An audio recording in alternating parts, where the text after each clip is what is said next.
Hello, my name is Dr. David Archeson. I'm the president and CEO of the Archeson Group, an international food safety consulting firm. And I appreciate the opportunity to share with you today a presentation around some of the challenges and changes related to the food safety landscape. A lot of things are happening in food safety on a global basis, and I'm going to just cover some of them over the next 20 or 30 minutes. So where we're going to begin is to talk about some of the challenges and the risks associated with food and food safety. We'll then talk about some of the new landscape and how things are changing on this landscape, as well as some of the science that is changing, which is driving regulatory strategy and risks. We'll move into how to manage some of the risks. And then as a specific area of risk that we're going to focus on towards the end of the presentation is to talk about supply chain controls as a specific area. So let's begin just talking generally about industry challenges. And I don't think it matters whether you're a food manufacturer or a retailer or a grower in Taiwan or in the United States or in Europe or wherever you are. These challenges are relevant to all of us. Begins with costs. Costs are going up. Costs of labor are going up, which brings challenges to the labor workforce. Many don't want to work in the food industry anymore. So we have absentees. We have challenges just keeping a full staffing quota.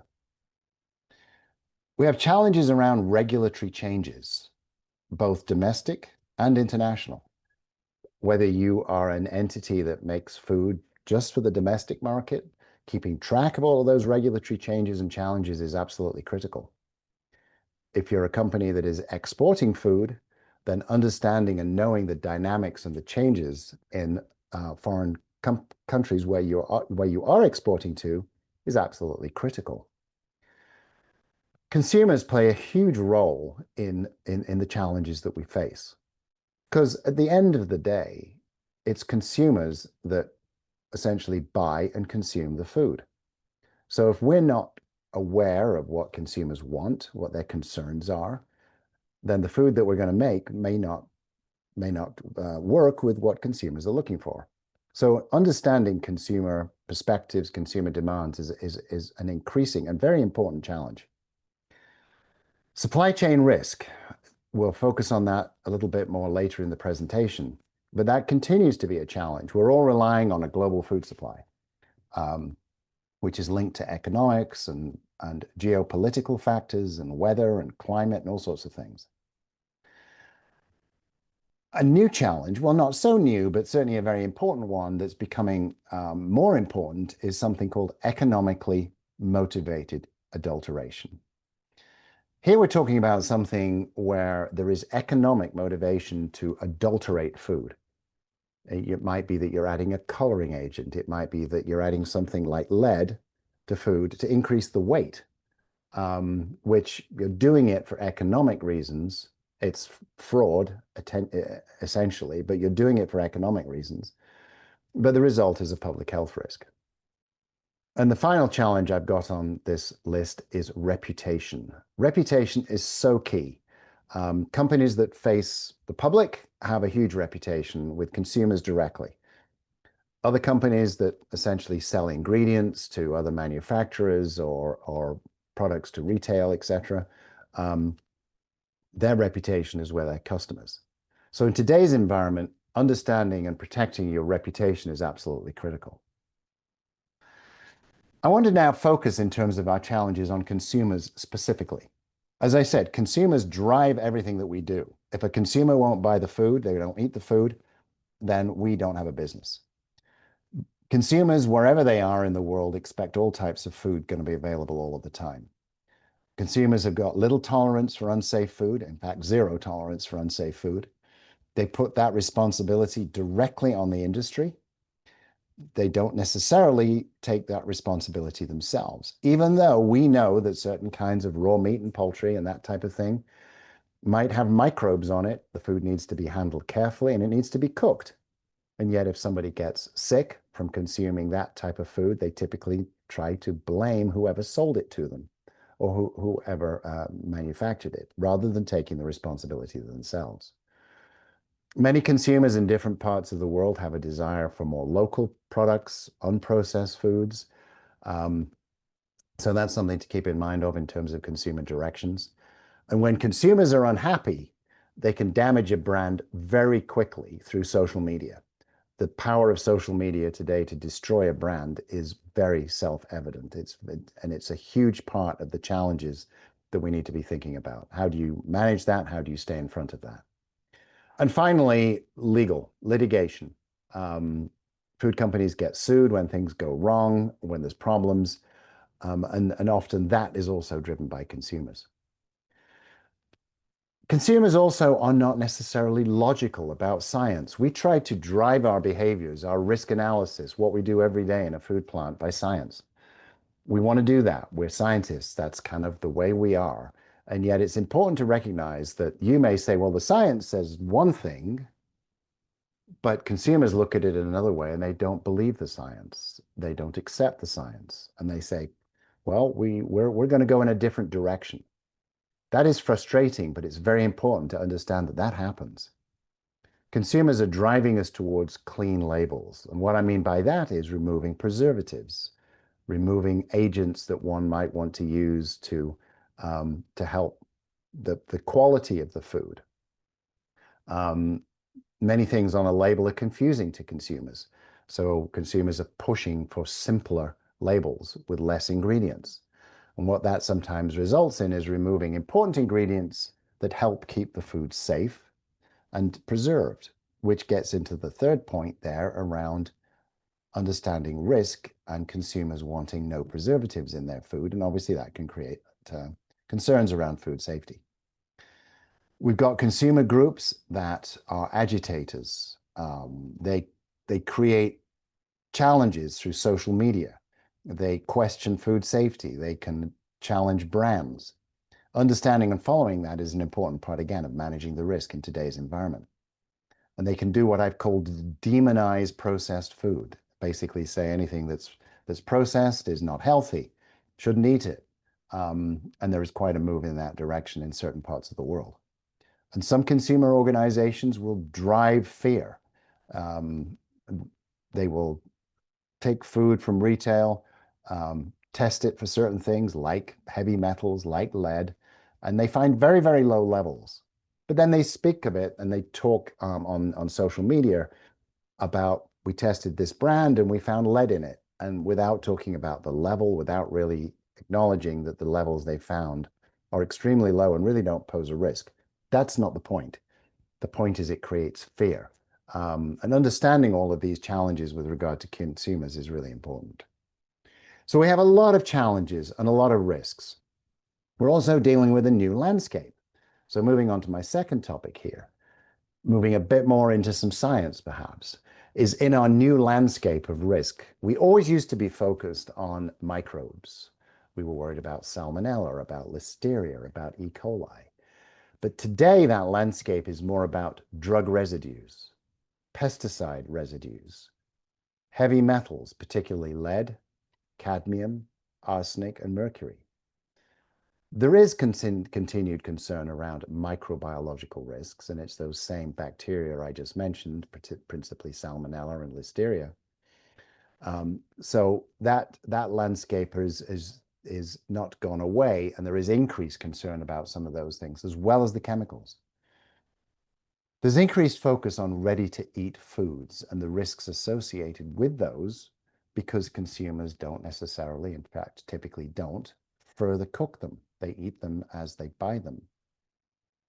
Foreign material, whether it's bits of wood, bits of plastic, bits of bone, bits of metal, have become and are a very important part of managing risk in the food safety systems. And obviously, I've already talked about economically motivated adulteration, where we've got people deliberately adding things to food for economic reasons, which is clearly part of our new landscape around food safety risks and challenges. Obviously, coming from the United States, speaking to US regulatory changes during this presentation is important. Some of the things that have changed or are changing is, particularly with regard to the Food and Drug Administration in the United States, is they have moved to unannounced foreign inspections. For years, FDA has let foreign facilities know, typically at least 30 days in advance, that they're going to be inspected. That's now changed, and FDA inspectors can show up at any time with no warning. That is a big change in terms of finding problems. Now, for what it's worth, the number of foreign inspections are less at the moment than they have been for a while due to financial constraints.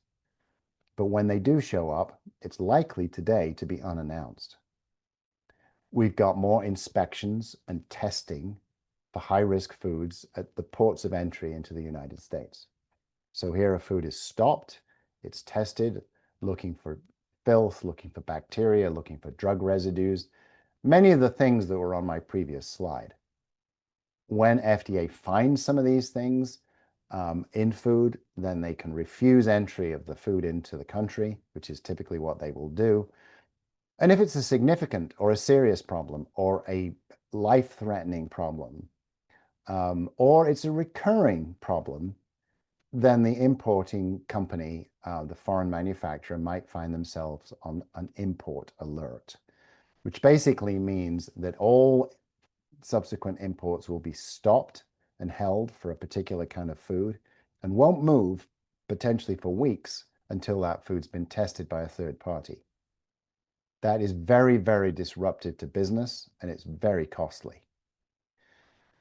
We have new traceability requirements that are being discussed in the United States. There is a regulation. At the moment, that regulation has been pushed out several years. So while I want to just make people aware that that's still there, but the time frame to be compliant has extended out. One of the things that's happened recently is the requirement for what are called import certificates. This is due to the finding of radioactive material in spices and shrimp, which came principally out of Indonesia. They were found to contain low levels of cesium, and because of that, it poses a potential health risk. So for the first time, FDA has used an authority called import certification requirements. This has been, the FDA have had the ability to use this since the Food Safety Modernization Act was signed into law in 2011, so a long time ago, but they haven't used it. For the first time, they have now used it and are requiring import certificates, which are being provided by foreign governments. It doesn't apply to Taiwan at this point, as far as I know, but it is being applied to spices from certain parts of Asia. And then finally, US regulators are focused on the Make America Healthy Again movement known as MAHA. And I'll say more about that in just a second. So moving into MAHA, Make America Healthy Again, what's resonating? Why has this happened?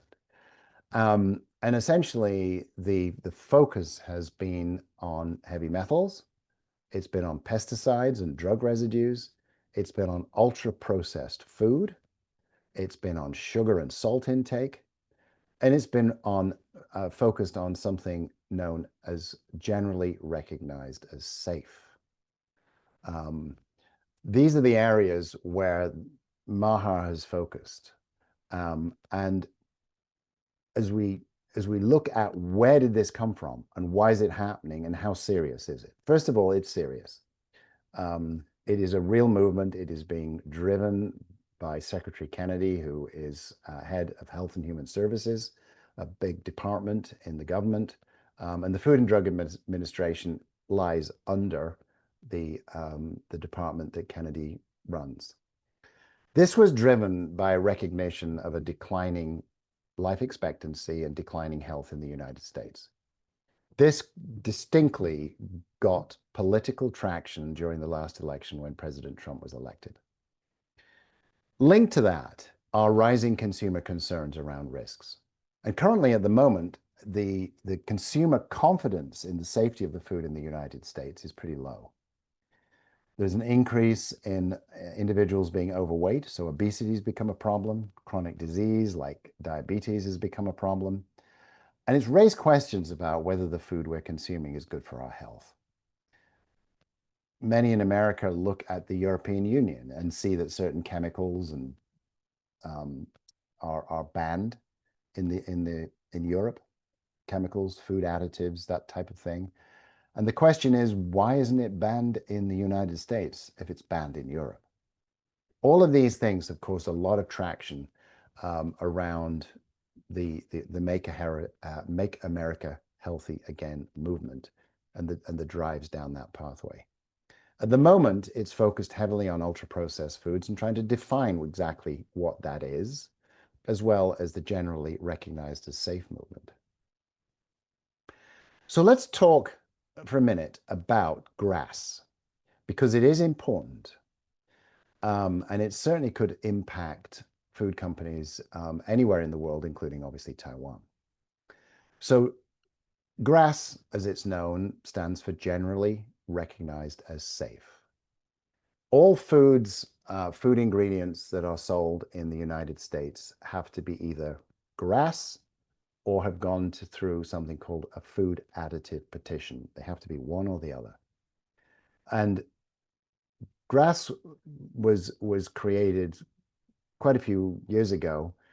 And essentially, there are three ways in which food can be deemed to be generally recognized as safe. First, if it's got a very long history. So food ingredients that have been around for years, decades, and it was 1958. So anything that's been in existence since before 1958 was considered generally recognized as safe just because it's been used a long time. The second way to get GRAS approval is to submit an information to the FDA, which is a pretty complicated package of information that talks about the amount of the ingredient you're going to use, how you're going to use it, what type of food it's going to be used in, what we know about its risks, about its safety profile. It's a scientific pack of information that is submitted to FDA, who will then review it and come back with any questions. And if the FDA says we don't have any questions, then it's effectively approved by FDA to be generally recognized as safe. The third one, where the problem lies, is that it's allowable at the moment for a food company to look at the risk with an ingredient and make their own decision and say, we believe this is safe. Now, they should be basing that on science, but the concern is that some don't. This is known as self-affirmation, and it's that third bullet there under GRAS. This is the loophole. This is where there's focus for regulatory change. There are statutory changes potentially happening. That means that new laws are being created around this. There's certainly regulatory changes in the works. So anybody who's listening to me today who is using GRAS for food in the United States, if any of those are self-affirmed, so in other words, they're not pre-1958, they have not been sent to the FDA for review, then they are self-affirmed. They are vulnerable. They are at risk for FDA saying, we're not going to allow you to use that anymore. This is a moving space, and it's very important that you keep watching it because it is changing and likely will change quite significantly in the next year or two. So another big area of focus is heavy metals, particularly lead. There's a heavy focus on lead, especially for children. FDA has put out guidelines for potential taking action on lead in foods for young children, and I'm talking about children under the age of 2. Heavy focus on lead. The next one likely to be focused is cadmium. So lead currently, cadmium coming up. I mentioned ultra-processed food. This has not been defined by the government. It's been defined by the state of California. It has not been defined by the Food and Drug Administration. They are working on a definition. So this is something that is evolving, it's moving, and again, it's a very important space to be looking at because it's a very distinct change. I've already mentioned chemicals and what's going on in the European Union. That is definitely something to look at if you're using chemical ingredients that are not approved in the US. I'm sorry, that are not approved in Europe, but are used in anything that you send to the United States, then they are risky, potentially, as this all gets looked at through the Make America Healthy Again movement. All right, let's move into some trends of changing science as our next topic. So I mentioned earlier that sometimes consumers are not always agreeing with the science. The science may say one thing and consumers say, we don't believe it, we're not going to follow it. So we always have to ask the question, even though we're science driven, all of us as food safety professionals, we have to say, well, is science always the main driver? Is it always the main thing that drives the change, that drives the regulations, that drives what a customer will purchase? And the answer is it's not. And it's important that one understands that. So it goes back to my earlier points about consumer demands in those first few slides. Knowing your consumers is really an important part of using the science to help make the food safe. We've got state legislatures in the United States who are making regulatory decisions about food that apply just to their state. As I'm sure you are all aware, there's 50 different states in the US, and there is the potential to have 50 different rules around food, which would be chaos and very challenging. So the Food and Drug Administration are looking to try to get one system that would apply countrywide. But we have definitely got states that are already going ahead of the federal government to put in requirements. Social media, I mentioned that earlier. It is a huge driver in terms of whether science is always taken into account. And the consumer advocate groups certainly don't always look at risks through a scientific lens. So the science does change, but I just want to make the point here that unfortunately the decisions by consumers, by customers, are not always driven by the science. But an area where science has changed dramatically is whole genome sequencing, and I want to spend just a moment talking about that. This is a science that really took off about 10 years ago. It is used a very great deal in North America, and its capability of sequencing a whole genome of bacteria. Obviously, this is a bacteria-related comment, but it has become a very, very powerful tool. And the public health agencies and the regulators in the United States are adding about 20,000 new sequences, and it's mainly Salmonella, Listeria, E. coli, and other major bacterial pathogens, but they're adding about 20,000 new sequences per month. They have coming up to 2 million different sequences in the database. And these are taken from environmental samples. So in other words, when there is an inspection in a food plant and the regulators take a sample, within there, they do a swab or they take food and they find Salmonella or Listeria in it, then it gets sequenced and put in the database. Likewise, if anybody gets sick from Salmonella or Listeria, it is also sequenced and put in the database. And this is allowing the regulators and the public health officials to link human illness with specific foods and food facilities. It is absolutely cutting edge science. It's growing and is becoming international. This slide just shows some of the countries that are part of a system called Genome Tracker. And you can see there that it is widespread across many parts of the world, and it's only growing.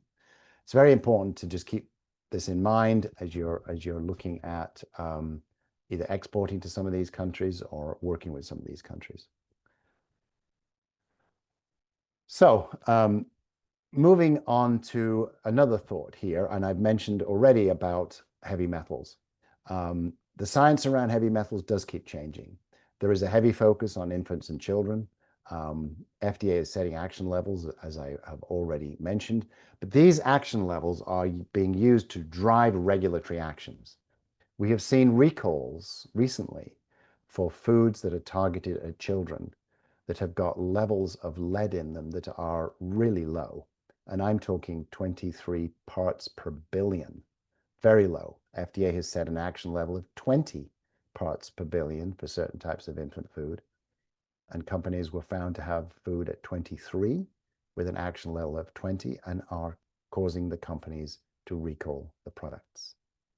Other areas where science is changing is the risks around mycotoxins from fungus and molds, and marine toxins because of the world getting warmer and the impact of climate change. So that's another aspect of changing science, which is changing our risk perspectives. All right, so how do we manage all of these risks?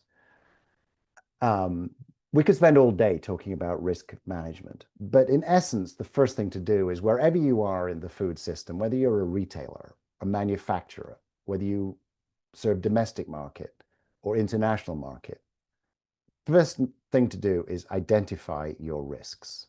They may be regulatory. You've got to understand the regulations that apply to the food, whether it's in Taiwan, whether it's in Europe, whether it's in Australia, or whether it's in the United States, wherever it is. You need to understand the regulatory risk because they're different. You then need to look at your reputation. Managing reputational risk is absolutely critical. If your reputation causes problems, then your customers will not want to buy from you, and neither will consumers. Public health risk. Is there something in your food that actually could make somebody sick? Often we regulate to keep that out. Obviously, that's the intent of regulations. But is there a true public health risk when a situation arises? You may still have to take an action because it's not compliant with whatever regulation is being applied to you. But it's important to understand the public health risks. And then the fourth one is your operational risks. What's going on inside your facility, inside your manufacturing plant in terms of cleaning and sanitation and training and good manufacturing practices. All of those things which play into the operational side of risk management. So identify those risks. Do you have regulatory, reputational, real public health risks, or just internal operational risks? You have to assess those, understand the level of them, and then prioritize. Which is our greatest risk? And focus on addressing that. And once you've done the greatest risk, you then work down to things that are less risky. We may have to create new programs and standard operating procedures or SOPs to manage risks. We may have to adjust training. We may have to hire new people, use new technology, use artificial intelligence to be able to manage these risks. And an important part of managing the risks is measuring whether you've been successful. So creating what are known as key performance indicators or KPIs to assess where your risks are, create metrics, create numbers that can tell you we're reducing our risk because our key performance indicators are going in the right direction. Finally, I want to touch on supply chain control. This is not a new topic. It's not a new risk, but it's a constant risk.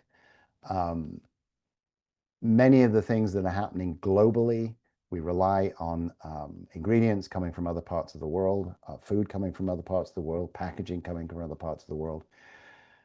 Those risks change because of all sorts of reasons, economic reasons, political reasons, climatic reasons, whatever they are, they change. So understanding how those changes happen and how they impact you is very important. So as you're looking at supply chain, and here I'm putting everything that comes into your facility that you don't make. So all the ingredients, all the packaging, you need to look at the risks in those, and you need to ask the question, for this ingredient, what are the risks? Do a hazard analysis. What are those risks? And then rank those risks. High risk, medium risk, low risk. Going back to those four areas, does it pose a regulatory risk? Does it pose an operational risk, or a public health risk, or a reputational risk? Then the third thing, once you've identified and ranked the risks, is to understand how to manage the risks. And a key question there when it comes to that is, are you managing the risk, or is the supplier managing the risk? That's an important thing to think about. If you're managing the risk, it's a different approach than if the supplier is managing the risk. A big part of supply chain management is to create clear specifications. Lay out very clearly what it is you want from your supplier. If you don't do that, they're not going to know, and they're going to give you what they have, and that creates another risk. So if you manage the risk yourself, then you can use your HACCP approach. Internally, you've got your hazard analysis. You can use a HACCP approach with critical controls. If you're managing the risk inside your facility, if your supplier is managing the risk, then you've got to use things like on-site audits, which could be you or it could be a third party. You can require them to do certificates of analysis, test the food before they send it to you, the ingredient. If you rely on that, make sure you know how good that testing is, how reliable it can be. Or you can test the products yourselves and the ingredients. And again, as I said earlier, creating the monitoring metrics around suppliers. You've got 50 suppliers, you've got 500 suppliers. As you're looking at each one of them, measuring the risk and how it's changing. For example, are they late? Is the quality failing? Is the problems with them? Those are all metrics, measurements that you can take to determine whether a supplier is causing a problem or likely to cause a problem. So I've covered a lot. And I just want to, in a final slide, just essentially reflect on the way we have to manage the risk. The environment's changing, science is changing, risk is changing, supply chain is changing. The only way we can manage that, whether we're in Taiwan, the United States, Europe, wherever we are, we have to understand the big picture. There's economic components. It isn't just about food safety. We have to understand the economics and the business challenges. We have labor challenges. We have to understand what our consumers want and what they will tolerate. We have to understand and track social media. It's become very powerful, particularly around reputational risk. We need to understand the regulatory environment that our food is being sold in, whether it's domestically in Taiwan or whether it's exported. And frankly, we have to understand the political pressures. I spent time talking about MAHA. That was driven partly by political pressure. Now, there's some good things in there, but if you're not thinking about the economics, the consumers, the regulatory environment, and the political pressures, even though we're food safety professionals, we do have to understand and appreciate all of these challenges to be successful in keeping our company as risk-free as we possibly can. So with that, I thank you very much for your attention and appreciate the opportunity to share some of my thoughts with you today. So thank you much, and I look forward to potentially staying connected with you all in the future. Bye-bye.